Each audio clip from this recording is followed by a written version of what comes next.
Thamballapalli TDP విభేదాలు రచ్చకెక్కాయి. అన్నదాత సుఖీభవ కార్యక్రమంలో జిల్లా ఇన్ఛార్జి మంత్రి జనార్దన్ రెడ్డి ఎదుట రెండు గ్రూపులు వాగ్వాదానికి దిగాయి. టీడీపీ ఇన్ఛార్జ్ మల్లికార్జున నాయుడును వేదికపైకి ఆహ్వానించడంపై టీడీపీ నేతలు అభ్యంతరం వ్యక్తం చేశారు. మంత్రి ఎదుట అరుపులు, కేకలతో తీవ్ర వాగ్వాదానికి దిగారు. అస్వస్థతకు గురయ్యారు మల్లికార్జున నాయుడు. మదనపల్లి ఆసుపత్రికి తరలించారు. నకిలీ మద్యం కేసులో ప్రస్తుతం పరారీలో ఉన్న తంబళ్లపల్లి మాజీ టీడీపీ ఇన్ఛార్జ్ జయచంద్రారెడ్డి. ఇదే అంశంపై మరింత సమాచారం మా ప్రతినిధి కిరణ్ అందిస్తారు. చెప్పండి కిరణ్, అన్నదాత సుఖీభవ కార్యక్రమంలో టీడీపీ గ్రూపులు ఎందుకు ఒక్కసారిగా వాగ్వాదానికి దిగాయంటారు? అమూల్య, తంబళ్లపల్లె టీడీపీలో రెండు వర్గాలు ఉన్నాయి. ఒకటి జయచంద్రారెడ్డి వర్గం అయితే మరో వర్గం మల్లికార్జున నాయుడు వర్గం అయితే. 2024 ఎన్నికల్లో ఇక్కడ వైసీపీ అభ్యర్థి గెలిచారు. ఏదైతే పెద్దిరెడ్డి రామచంద్రారెడ్డి తమ్ముడు ద్వారకనాథ్ రెడ్డి ఈ అసెంబ్లీ స్థానం నుంచి గెలవడం జరిగింది. చిత్తూరు జిల్లాలో 14 అసెంబ్లీ సెగ్మెంట్లు ఉంటే అందులో 12 అసెంబ్లీ సెగ్మెంట్లు టీడీపీ కూటమి గెలిచింది. కేవలం వైఎస్ఆర్సీపీ పుంగనూరు, తంబలపల్లె ఈ రెండు నియోజకవర్గాల మాత్రమే గెలిచింది. గెలిచిన తర్వాత ఏదైతే టీడీపీ మాజీ ఇన్ఛార్జ్ జయచంద్రారెడ్డి నియోజకవర్గ వ్యవహారాలు చూసేవారో అయితే నకిలీ మద్యం కేసులో ఏదైతే A17 గా నిందితుడిగా ఏదైతే ఉన్న జయచంద్రారెడ్డి ఉన్నారు. జయచంద్రారెడ్డి అబ్స్కాన్ లో ఉన్నారు, ఆయన పరారీలో ఉన్నారు. ప్రస్తుతానికైతే ఆ కేసుకు సంబంధించి కొంతమంది టీడీపీ నేతలను కూడా అరెస్ట్ చేయడం జరిగింది. ఏమన్నా అద్దెపల్లి జనార్దన్ రావు ఇప్పటికి కూడా జైల్లో ఉన్నారు. అయితే ఇక్కడ ప్రధానంగా ఏదైతే నిన్న అన్నదాత సుఖీభవ కార్యక్రమం ఏదైతే మంత్రి బీసీ జనార్దన్ రెడ్డి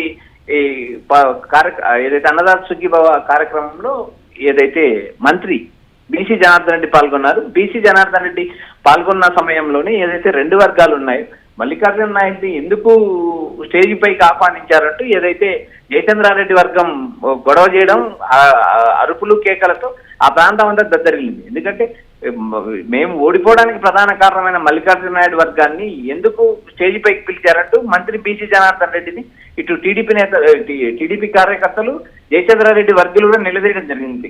గత ఎన్నికల్లో ఖర్చు పెట్టుకొని పోటీ చేసి ఓడిపోయిన తమకు ప్రాధాన్యత ఇవ్వాల్సిన పరిస్థితి ఉన్న నేపథ్యంలో ఈ మల్లికార్జున నాయుడును ఎందుకు ఆహ్వానిస్తారంటూ చేసిన గొడవ అది తీవ్ర చర్చాంశమైంది. అదేవిధంగా ఏదైతే ఈ గొడవ జరుగుతున్న సమయంలోనే అయితే మల్లికార్జున నాయుడు అస్వస్థతకు గురైతే ఆయన్ను మదనపల్లె హాస్పిటల్ కు తరలించడం జరిగింది.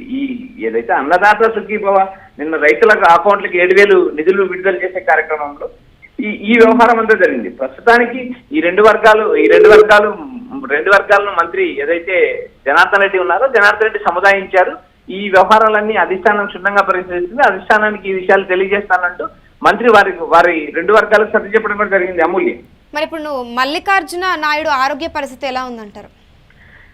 అమూల్య, మల్లికార్జున నాయుడు అస్వస్థకు గురయ్యారు. ఆయన్ను ఏదైతే మదనపల్లి ఆసుపత్రికి తరలించారు. మదనపల్లి ఆసుపత్రిలో ఆయన ఆరోగ్యం మెరుగైనట్టు మనకు సమాచారం అందుతుంది.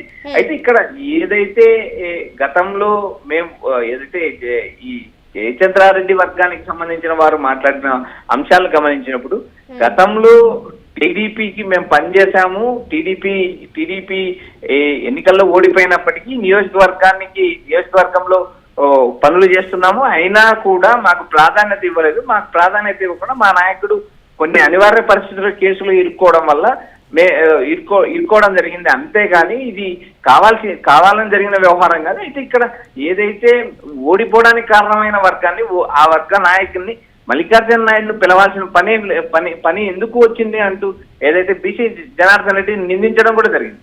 అన్నదాత సుఖీభవ కార్యక్రమానికి వచ్చినప్పుడు ఏదైతే రైతులకు చేసే కార్యక్రమాలు కానీ రైతులకు నిధులు విడుదల చేసిన అంశం కానీ లేదా రాష్ట్రంలో టీడీపీ చేస్తున్న సంక్షేమ కార్యక్రమాలు కానీ ప్రచారం చేయాలని వచ్చిన నేపథ్యంలో ఇలాంటి వ్యవహారాలు ఏదైతే గ్రూప్ రాజకీయాలు పార్టీని ఇబ్బంది పడతాయి, పార్టీ జనాల్లో పలుచన అవుతుంది, నాయకుల మధ్య సఖ్యత ఉండాలి, ఏదైతే రెండు వర్గాలు కూర్చొని మాట్లాడాల్సిన అవసరం ఉంది అంటూ మంత్రి కూడా వ్యాఖ్యానించారు. ఈ వ్యవహారాలన్నీ టీడీపీ అధిష్టానానికి నివేదిస్తాను, అధిష్టానం ఏ నిర్ణయం తీసుకుంటే ఆ నిర్ణయం ప్రకారం ముందుకు వెళ్లాల్సిన పరిస్థితి ఏర్పడుతుందంటూ మంత్రి బీసీ జనార్దన్ వ్యాఖ్యానించారు. అయితే ఇక్కడ ప్రధానంగా ఏదైతే నకిలీ మద్యం కేసులో నిందితుడిగా ఉన్న జయచంద్రారెడ్డి ప్రస్తుతం నియోజకవర్గంలో లేరు, ఆయన అబ్స్కాండ్ అయ్యారు. ఈ నకిలీ మద్యం కేసుకు సంబంధించి వ్యవహారం సీరియస్ గా ఉంది. ఆ వ్యవహారంలో కొంతమంది అద్దెపల్లి జనార్దన్ రావు, కట్టా సురేంద్ర నాయర్ లాంటి నేతలు జైల్లో ఉన్నారు. ఈ వ్యవహారాలన్నీ నడిచే క్రమంలో అక్కడ తంబళ్లపల్లెకు టీడీపీ ఇన్ఛార్జిని నియమించాల్సిన పరిస్థితి ఉంది. ప్రస్తుతానికి ఏదైతే సస్పెన్షన్ లో ఉన్న జయచంద్రారెడ్డిని మళ్ళీ కొనసాగిస్తారా లేదా అనేది కూడా మనం వేచించాలి. అదేవిధంగా ఏదైతే ఇద్దరు ముగ్గురు ఏదైతే తమ్మలపల్లి టీడీపీ ఇన్ఛార్జి పోస్ట్ కోసం టీడీపీ నేతలు తీవ్ర ప్రయత్నాలు చేస్తున్నారు. అదే మాజీ ఎమ్మెల్యే శంకర్ కూడా తమ్మలపల్లి మాజీ ఎమ్మెల్యే శంకర్ యాదవ్ కూడా ఈ ఏదైతే టీడీపీ ఇన్ఛార్జ్ కోసం తీవ్ర ప్రయత్నాలు చేస్తున్నారో అదేవిధంగా ఏదైతే మదనపల్లికి సంబంధించిన లోకేష్ వర్గానికి చెందిన యువ నాయకుడు కూడా టీడీపీ ఇన్ఛార్జ్ పదవి కావాలని తీవ్ర విషయ ప్రయత్నాలు చేస్తున్నారు. అయితే ఈ వ్యవహారాలన్నింటినీ అధిష్టానం క్షుణ్ణంగా పరీక్షిస్తుంది. వర్గ విభేదాలపైన కూడా అధిష్టానం దృష్టి సాధించే అవకాశాలు ఉన్నాయి. ఈ రెండు వర్గాలను ఏదైతే అన్నదాత సుఖీభవ కార్యక్రమంలో మంత్రి బీసీ జనార్దన్ రెడ్డి సముదాయించడం కూడా జరిగింది. తర్వాత జరిగే పరిణామాలని అధిష్టానం చూసుకుంటే అధిష్టానానికి జిల్లా పార్టీ జిల్లా అధ్యక్షులు ఒక నివేదిక అందజేస్తారంటూ ఆయన రెండు వర్గాలను శాంతింపజేసిన పరిస్థితి మనం చూసాం.